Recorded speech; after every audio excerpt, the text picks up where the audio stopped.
If you're a reader of my written columns on DK Pittsburgh Sports, and you're familiar with our company's franchise feature, it's called Friday Insider, you'll know that a couple of weeks ago I reported that Matt Canada's got quite the grip, for lack of a better term, on Mike Tomlin. And you know what? It's no longer inside information, is it? Good morning to you. Good Wednesday morning. I'm Dejan Kovacevic of DK Pittsburgh Sports. This is Daily Shot of Steelers. It comes your way bright and early every weekday. If you're into hockey and or baseball, I also offer up daily shots of Penguins and Pirates where you found this. Tomlin had his season-ending press conference yesterday on the South Side. It's one of the very few press conferences that he has that's worthwhile, because it's the only one all year where he'll discuss something other than that week's game or that week's event, where he'll take any kind of questions on bigger picture type topics. And that's nice, because the Steelers are at a bigger picture level juncture. They really are. They need to make, as I've been sharing on this show for a while now, significant changes, not just in people, but also in process. And all that yesterday did was to serve as Exhibit A for why that's so necessary. Tomlin is going to keep Canada as his coordinator. Why? Because he trusts him. Because he doesn't think he'll stab him in the back. That's the sort of stuff that I hear from over there on the inside all the time. That's where Tomlin's priorities are. He wants complete control, complete loyalty. And that in and of itself is fine. Most good leaders of any operations will insist on that sort of thing. But it can't be the only thing. As I reported in that Insider, even though Tomlin and Canada don't see eye to eye on every little thing, and they of course are going to have disagreements along the way, for as much crap as Canada was getting throughout that building, from coaches, players, everywhere else, Tomlin had his back. Tomlin had him covered. And don't think he didn't walk into that press conference yesterday fully braced for a whole lot of questions about Canada, including, as it turned out, the very first. This was Tomlin's response. I'm optimistic about Matt and what he's capable of doing. I acknowledge that, we took a step back. There's some obvious, tangible reasons why that occurred. So I'm not going to get into all of that. I'm not going to seek comfort in that. We got to be better. We intend to be. And that's going to require a lot of planning and work, players and coaches. Wow, right? I mean, he might as well have flown a message on a private plane letting everyone know, Matt Canada's coming back. Woohoo, yeah. That's what that was. He's done it in the past. I know what the signal looks like. That's what that was. Canada's coming back. And the justifications only followed. This portion of Daily Shot of Steelers is brought to you by Point Park University. Choose from nearly 100 career-focused programs leading to bachelor's, master's, and doctoral degrees. Choose when and how you'd prefer to do that studying. Whether it's at Point Park's gorgeous downtown Pittsburgh campus, whether it's online, maybe a flexible hybrid format would work best for you. Find out more about all of this at pointpark.edu. So Tomlin would proceed to get at least a little bit defensive on a couple of subjects related to Canada. One of those was that he was insisting that he was not at all satisfied with or accepting the performance of the offense over this past season. The one in which their last 9 games saw a cumulative first quarter output of 9 points. 3 field goals in the first quarter over the last 9 games. An average 6-point reduction from the previous year. You know, the year that got that coordinator fired. He insists he's not satisfied with that. Didn't back it up with anything. This is just one of those we have to own it, we're going to wear it type of things. There's nothing that actually accompanies it. You just say it.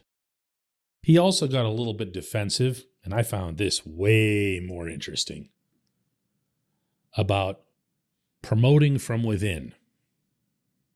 Now here again, if you've been reading or listening to my stuff, this has been only issue number 1 for me. Bigger even than Canada himself. Because this whole thing where you walk down the hall and knock on a door and say, hey, you want to be the offensive line coach? Yeah, okay, coach. That, more than anything, has been crippling this team from the top down.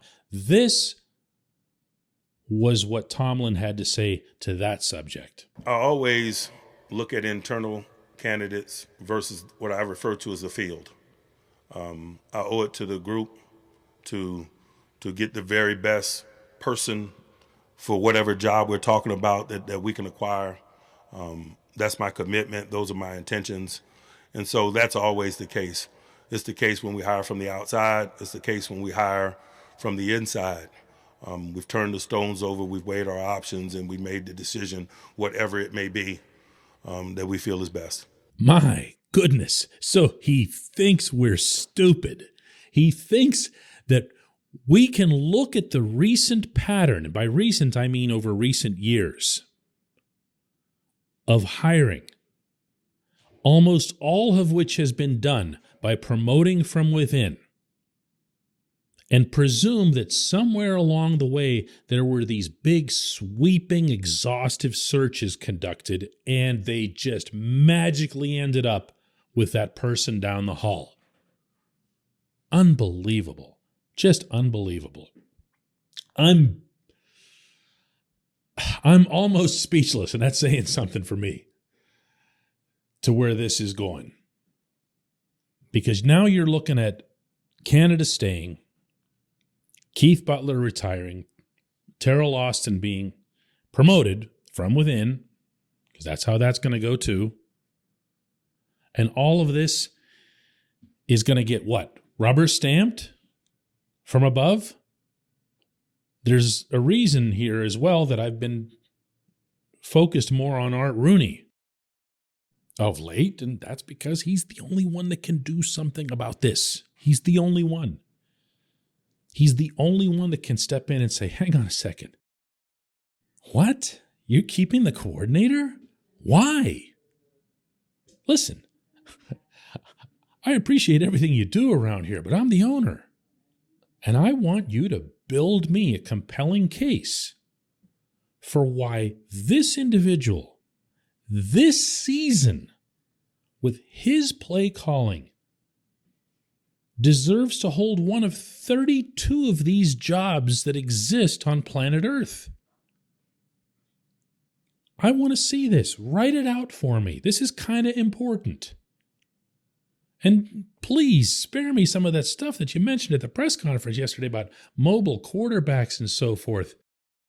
You're really going to go the route of blaming Ben for being old to have this guy's back? What is wrong with you? That's if I'm Art Rooney. I'm not, of course. He's going to have to do that himself, or he won't. Or he won't. We have seen him step in the past when it comes to coordinators, a little bit clumsily, but he did. Now, very clearly, we're going to need to see him step in and do it again, because that show yesterday, wow, no. When we come back, just one question.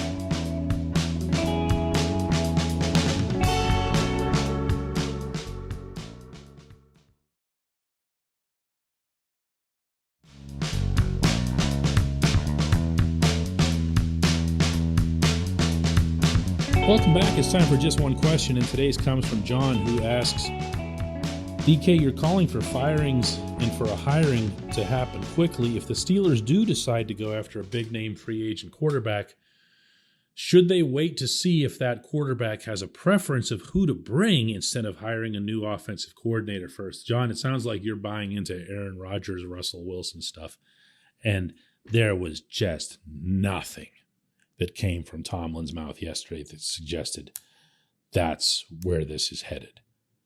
If anything, all of his statements, and all of which are going to be parsed to death, considering we're not going to hear from him again for another 3 months at the owners' meetings, strongly suggested exactly what I've been saying all along, which is that it's going to be some combination of Mason Rudolph, Dwayne Haskins, and another person coming in from the outside to compete with them, not to come in and engulf them the way a Rodgers or a Wilson would. The moment they'd show up, they're the quarterback, of course.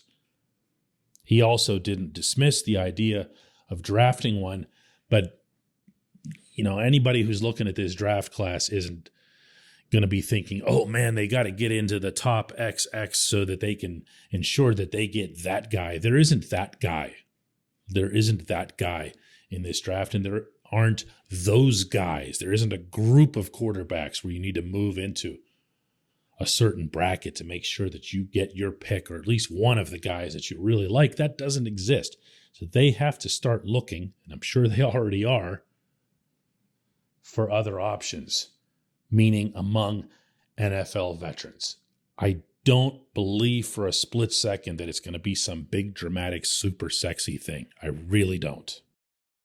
But, we can do some of the parsing ourselves on this show. So this is what Tomlin had to say on that subject yesterday.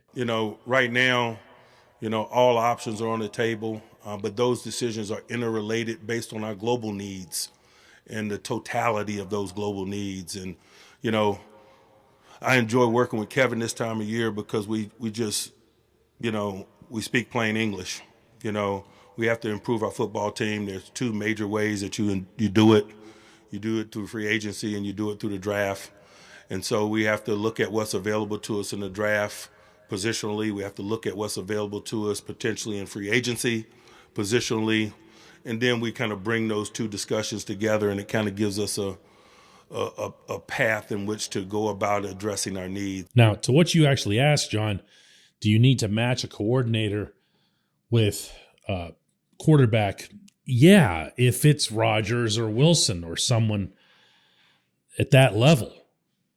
I don't believe that you need to do that if you bring in, I'm going to throw this out just to tick people off, but like Marcus Mariota, right? Because Mariota can run. You're not going to get a coordinator for Mariota. You're just sticking with the guy you got. And that sounds like what this coach wants to do, And that's also part of the MO. I probably should have mentioned this in the opening segment. But this is a coach that isn't all that crazy about admitting that he's wrong. He can talk about it. He can say where this, accountability, that. But it doesn't show up in his actions.